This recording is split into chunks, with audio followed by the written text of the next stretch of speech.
Law Insight Law, protecting your rights with integrity. আন্তর্জাতিক আইন LLB final ইয়ারের এই আন্তর্জাতিক আইনের ডি গ্রুপের প্রশ্ন নিয়ে বা সি গ্রুপের প্রশ্ন নিয়ে আলোচনা করার কথা ছিল, যেটা এ আর বি গ্রুপে নিয়ে আলোচনা করা হয়েছে। আজকে সি গ্রুপ নিয়ে আলোচনা করা হচ্ছে। সি গ্রুপের প্রথম প্রশ্নটা, মানবাধিকার কি? আন্তর্জাতিক মানবাধিকার বিল বলতে কি বোঝো?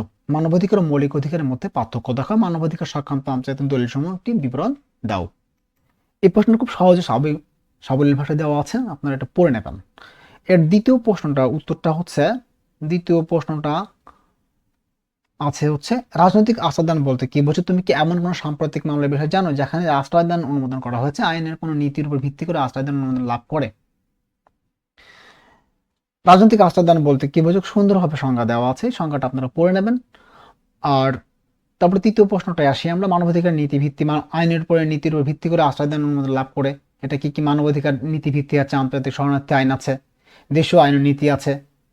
এবার 3 নম্বর প্রশ্নটা হচ্ছে মানব অধিকার বিষয়ক জাতিসংঘ কমিশনের প্রতিষ্ঠা, গঠন ও কার্যাবলী সংক্ষেপে আলোচনা করো। এই সংগঠনের দুর্বলতা কি?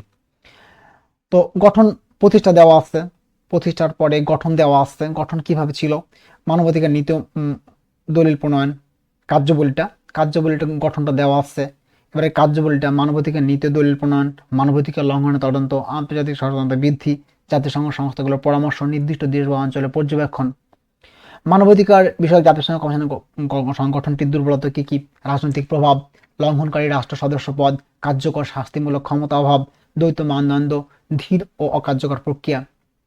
এবার কিভাবে অ্যামনেস্টি ইন্টারন্যাশনাল প্রতিষ্ঠিত হয়? রাজনৈতিক বন্দীদের মুক্তি লাভের জন্য কি ইহা কোনো কৌশল অবলম্বন করে? প্রতিষ্ঠার ভূমিকা দেওয়া আছে, পটভূমি দেওয়া আছে, খুব সুন্দর বা সহজভাবে দেওয়া আছে, যা পড়লে আপনাদের অবশ্যই মনে থাকবে।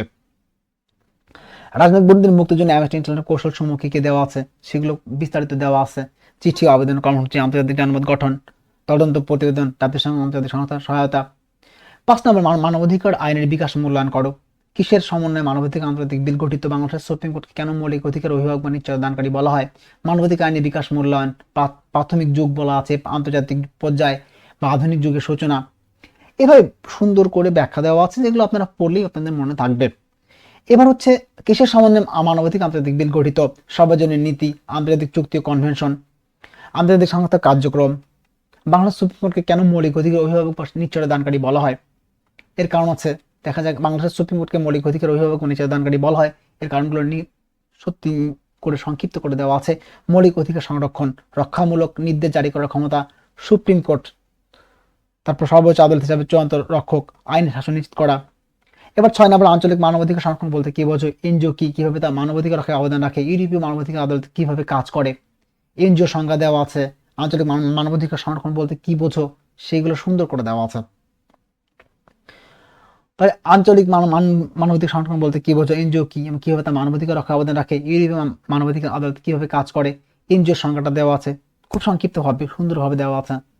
তারপরে এনজিও কি, এনজিওর সংজ্ঞাটাও খুব সুন্দর করে দেওয়া আছে। এনজিওর কাজগুলো কি, কিভাবে অবদান রাখছে পর্যবেক্ষণ রিপোর্টিং করে, তারপরে সচেতনতা বৃদ্ধি করে, আইন ও কূটনৈতিক চাপ সৃষ্টি করে, সরকারি সহায়তা প্রদানে, নীতি প্রণয়ন পরামর্শ, সামাজিক পরিবর্তন ও প্রচার অভিযান করে। এবার ইউরোপীয় মানবাধিকার আদালত কিভাবে কাজ করে, এদের উদ্দেশ্য কি ছিল, আবেদনের প্রক্রিয়া কার্যকরতা যাচাই, জাতীয় প্রতিকার ব্যবহার, প্রাথমিক পর্যালোচনা, বিচার প্রক্রিয়া, সিদ্ধান্ত প্রভাব। এইভাবে প্রতিটা প্রশ্ন সুন্দর করে ব্যাখ্যা দেওয়া আছে। তো এভাবে পড়ে নিলে আপনারা মনে রাখতে পারবেন। 7 নম্বর, সর্বশেষ যেটা সি গ্রুপের, জাতিসংঘ কর্তৃক 1999 সালে শিশু সনদ গ্রহণের প্রেক্ষাপট আলোচনা করো। শিশু অধিকার সংরক্ষণ ও উন্নয়নে এই সনদ পক্ষে রাষ্ট্রসমূহ কি কি ব্যবস্থা গ্রহণ করতে হবে? এ প্রসঙ্গে বাংলাদেশের অবস্থান ব্যাখ্যা করো। শিশু অধিকার সংরক্ষণ 1999 সালে শিশু সনদের প্রেক্ষাপট, বিশ্ববিদ্যালয়ের অবস্থান আলোচনা করে, মানবাধিকার আন্দোলন, বিশ্ব সংস্থার উদ্যোগ। এটা কয়েকটা গুরুত্বপূর্ণ দিক নিয়ে আলোচনা করা হয়েছে।